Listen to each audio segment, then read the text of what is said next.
ইস্যুটা হইতেছে যে পড়ালেখা এমন হওয়া উচিত, পড়ালেখার সময় মানুষ কি ফিল করে জানো? এত পড়ালেখা, আল্লাহ কি প্রেশার, এটার জন্য ওটা করতে পারতেছি না, ওটার জন্য ওটা করতে পারতেছি না। এরকম করলে তুমি আলটিমেটলি পিছায় পড়বা। যখন তুমি এরকম ফিল করবা না, জিনিসটার প্রতি কোনো ভালো লাগা ক্রিয়েট হবে না।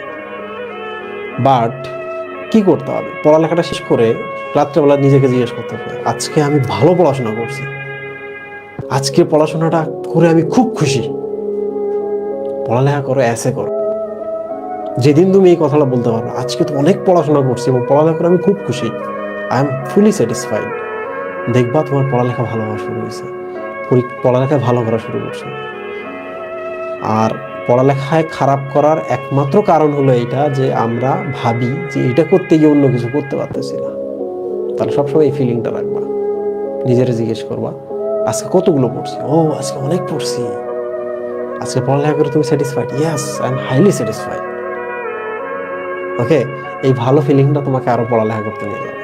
ট্রাস্ট মি, জীবনে যদি অনেক টাকা ইনকাম করতে চাও, একমাত্র পথ পড়ালেখা। জীবনে যদি সিকিউর করতে চাও, একমাত্র পথ পড়ালেখা। গবেষণা যদি করতে চাও, আবিষ্কার যদি করতে চাও, একমাত্র পথ পড়ালেখা।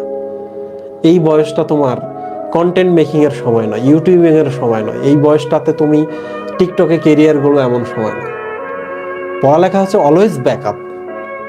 পড়ালেখা করলে তুমি ব্যবসা ভালো করতে পারবা, পড়ালেখা করলে তুমি বই ভালো লিখতে পারবা, পড়ালেখা করলে মুভি ভালো বানাইতে পারবা, পড়ালেখা করলে গবেষণা ভালো করতে পারবা। আমি কি বেশি জ্ঞান দিয়ে ফেললাম নাকি তোমাদের? সোহি ভাই, যে জিনিস আমি নিজে করি না সেই জিনিস কেন আমি তাদেরকে বলি?